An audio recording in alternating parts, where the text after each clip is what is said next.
तराइन की दूसरी लड़ाई ये सिर्फ एक युद्ध नहीं था, ये एक ऐसा मोड़ था जिसने भारत का इतिहास बदल दिया। और इस युद्ध के बाद एक ही सवाल हर किसी की जुबान पर था, पृथ्वीराज चौहान हमारे वीर सम्राट, क्या वो जिंदा भी हैं या नहीं? और अगर वो शहीद हो गए तो उनका अंतिम संस्कार क्यों नहीं उनके अपने अजमेर में हुआ? क्यों उनकी अस्थियों को उनकी अपनी मिट्टी नसीब नहीं हुई? ये सवाल आज भी हमें बेचैन करते हैं। हम में से हर बच्चा शब्द भेदी बाण की कहानी सुनता है, उस वीरता को अपने दिल में संजोता है, पर इतिहास की किताबें कुछ और ही कहती हैं। तो फिर सच क्या है? क्या ये सिर्फ एक कविता, एक रंगीन किंवदंती, या फिर कोई ऐसा काला पन्ना जो अफगानिस्तान की धूल भरी गलियों तक जाता है? आइए आज उसी गहरे रहस्य को खंगालते हैं और जानने की कोशिश करते हैं कि आखिर कैसे हुआ हमारे इस महान राजा का अंतिम संस्कार। बात करते हैं इस बारे में चर्चित पहली कहानी की। अगर आप किसी से पृथ्वीराज चौहान की कहानी पूछेंगे तो ज्यादातर लोग आपको चंद बरदाई की पृथ्वीराज रासो वाला किस्सा सुनाएंगे।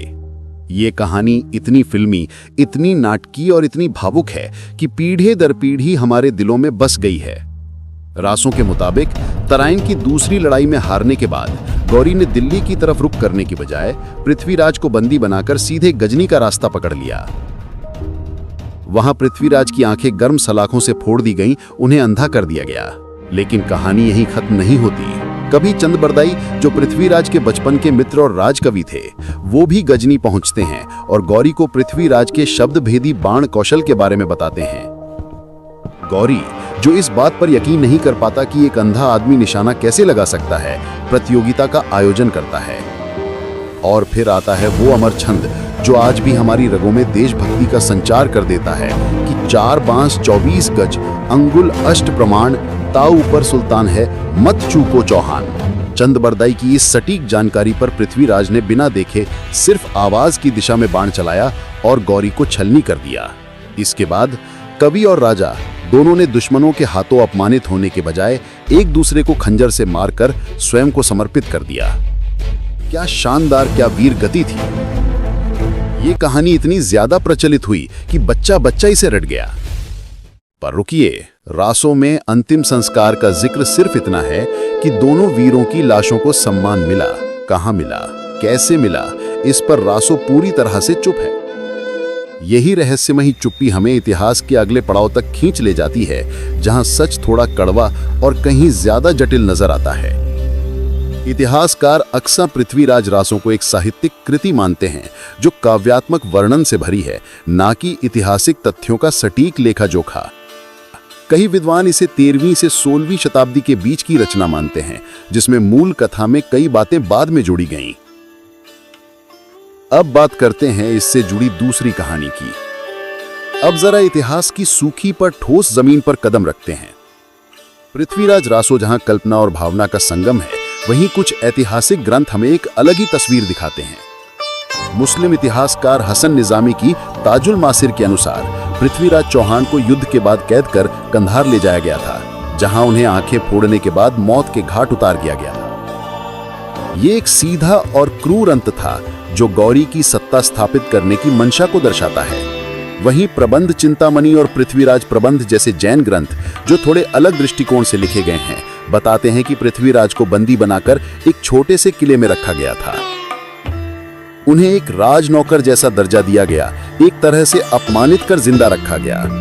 लेकिन जब गौरी को उनकी तरफ से किसी बगावत या प्रतिरोध की आशंका हुई तो उसने सख्ती बरती और उन्हें मरवा दिया। कुछ विद्वान तो ये भी मानते हैं कि युद्ध के तीसरे दिन ही मैदान में उनकी मृत्यु हो गई थी, शायद लड़ते हुए या बंदी बनाए जाने के तुरंत बाद। इन तीनों ही सिद्धांतों में एक बात पर अजीब सी चुप्पी है, अंतिम संस्कार कहां हुआ? किसी भी ऐतिहासिक स्रोत में पृथ्वीराज के लिए अग्नि संस्कार जैसी किसी भी हिंदू रीति का जिक्र नहीं मिलता। ये एक बहुत बड़ा संकेत है। इसका साफ मतलब है कि उनका शव या तो सम्मान पूर्वक दफनाया नहीं गया या फिर किसी सरकारी तौर पर गुप्त स्थान पर फेंक दिया गया। क्यों? ताकि उनकी कब्र किसी विद्रोह का प्रतीक न बन सके, ताकि कोई उनकी समाधि पर इकट्ठा होकर आजादी की लौ न जला सके। ये सिर्फ एक राजा की मौत नहीं थी, ये एक साम्राज्य के प्रतीक को मिटाने की चाल थी। इसके अलावा एक और भी कहानी है जो हमें अफगानिस्तान तक की यात्रा करवाती है।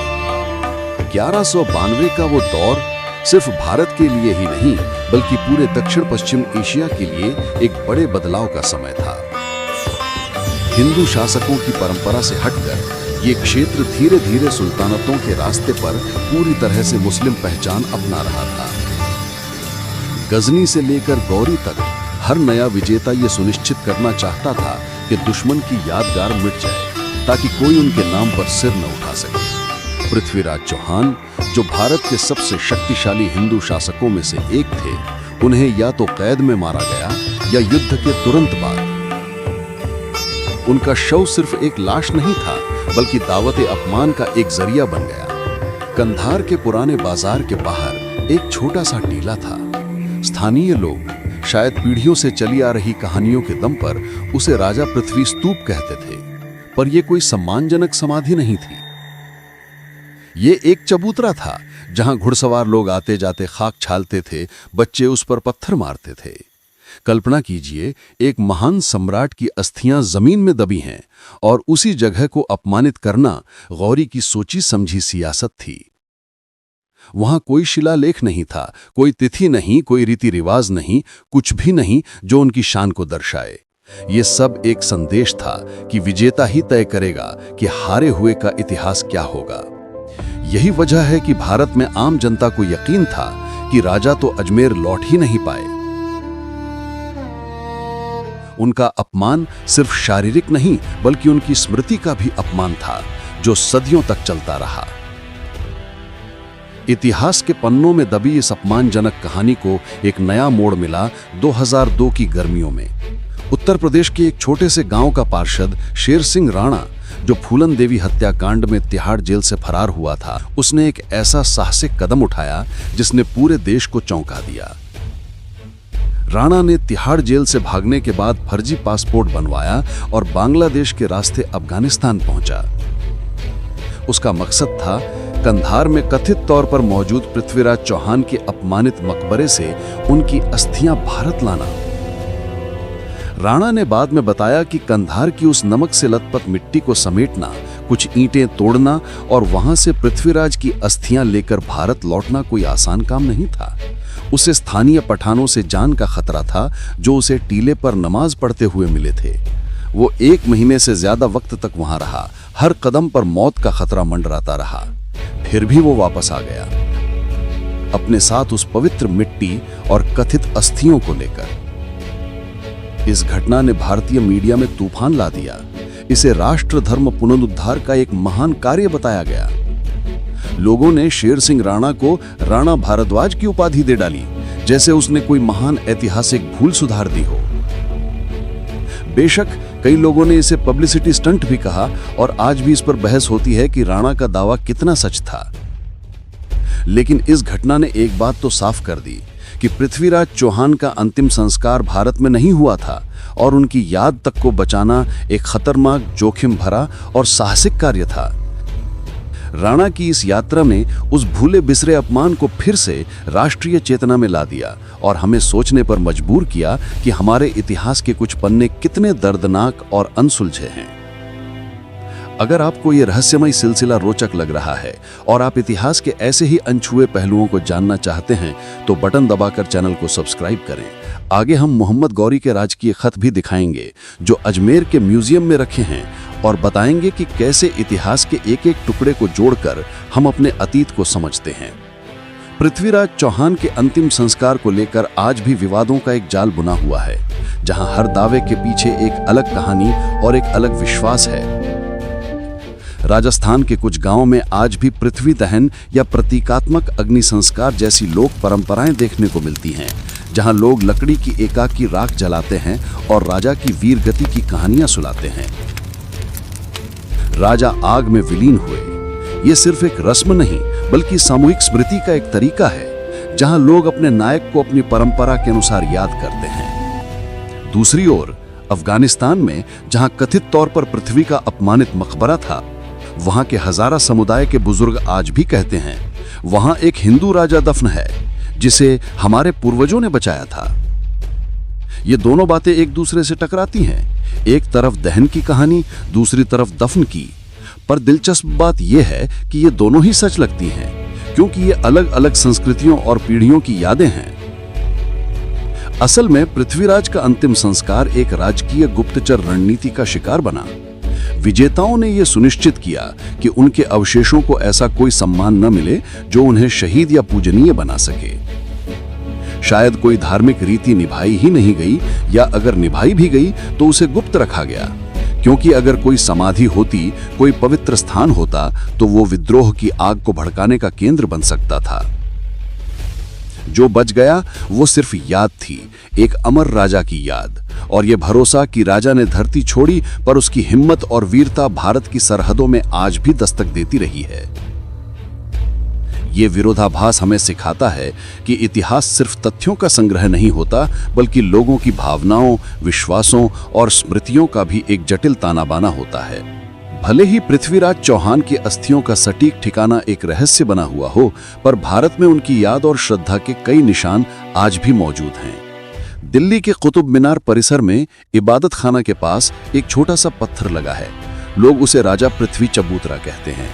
ये चबूतरा एक ऐसे स्थान पर जहां आक्रमणकारियों ने अपनी विजय का प्रतीक बनाया था, एक हिंदू सम्राट की स्मृति का चुपचाप गवाह है। यह हमें याद दिलाता है कि सत्ता बदल सकती है, पर लोगों के दिलों में बसी यादें नहीं मिटती। अजमेर में तारागढ़ दुर्ग की दीवारों पर चौहान स्मृति लेख है, जो 1870 में अंग्रेजों ने बनवाया था। ये लेख भले ही विदेशी शासकों ने लगवाया हो, पर यह पृथ्वीराज की ऐतिहासिक महत्ता को दर्शाता है और हमें उनके पराक्रम की याद दिलाता है। और तो और हर साल मकर संक्रांति पर पुष्कर घाट पर लोग दीप जलाते हैं और कहते हैं राजा आ गए। ये कोई औपचारिक समारोह नहीं, बल्कि एक लोक विश्वास है, एक गहरी आस्था है जो सदियों से चली आ रही है। इनमें से कोई भी स्थान उनकी अस्थियों से जुड़ा नहीं है, फिर भी लोग मानते हैं राजा यहीं विराजमान है। यही भारत की परंपरा है। शरीर कहीं भी हो, आत्मा की याद घर में बसती है। ये आधुनिक यादगारें सिर्फ पत्थर या रस्में नहीं है, ये एक राष्ट्रीय चेतना का हिस्सा है जो बताती हैं कि पृथ्वीराज चौहान सिर्फ एक राजा नहीं थे, बल्कि एक प्रतीक थे, साहस, शौर्य और स्वाभिमान का प्रतीक। उनकी कहानी हमें सिखाती है कि भौतिक उपस्थिति से कहीं ज्यादा महत्वपूर्ण होती है किसी नायक की अमर आत्मा और उसकी प्रेरणा जो पीढ़ियों को रास्ता दिखाती है। तो अब आप बताइए, इतिहास के इन उलझे हुए पन्नों में आपको कौन सा सिद्धांत ज्यादा विश्वसनीय लगता है? क्या वो कांधार वाला खामोश दफन, रासू वाला आत्म बलिदान, या फिर राणा की लाई हुई अस्थियां? आपकी राय क्या है? कमेंट में लिखिए और इस वीडियो को शेयर कीजिए ताकि हमारे इतिहास का ये काला पन्ना और लोगों तक पहुंचे, ताकि हर कोई इस महान सम्राट की कहानी के हर पहलू को समझ सके।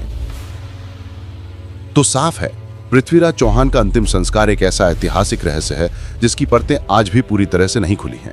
ऐतिहासिक तौर पर ज्यादातर साक्ष्य यही इशारा करते हैं कि उनका अंत अफगानिस्तान के कांधार या गजनी में हुआ, पर उसकी रीति रिवाज और सटीक जगह आज भी लुप्त है। पृथ्वीराज रासू ने उन्हें एक अमर नायक बना दिया, जिसकी वीरता की कहानियां हमारी सांस्कृतिक विरासत का हिस्सा हैं।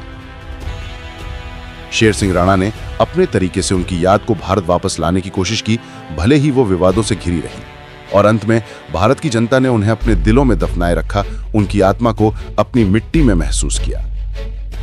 मृत्यु की विधि चाहे जो भी रही हो, उनकी वीरता, उनके साहस और उनके शौर्य पर कोई बहस नहीं। पृथ्वीराज चौहान एक ऐसे राजा थे जो युद्ध हार गए, पर इतिहास की याददाश्त और लोगों के दिलों में अपनी जगह हमेशा के लिए जीत गए। ऐसा भारत फिर शायद नहीं देखा। तो दोस्तों, कैसा लगा हमारा आज का वीडियो अच्छा लगा हो तो लाइक और हाइप जरूर करिए, और साथ ही हमें कमेंट करके बताइए कि आपको इस बारे में क्या लगता है। तो दोस्तों, मिलते हैं अगले वीडियो में। तब तक के लिए जय हिंद, जय भारत, धन्यवाद।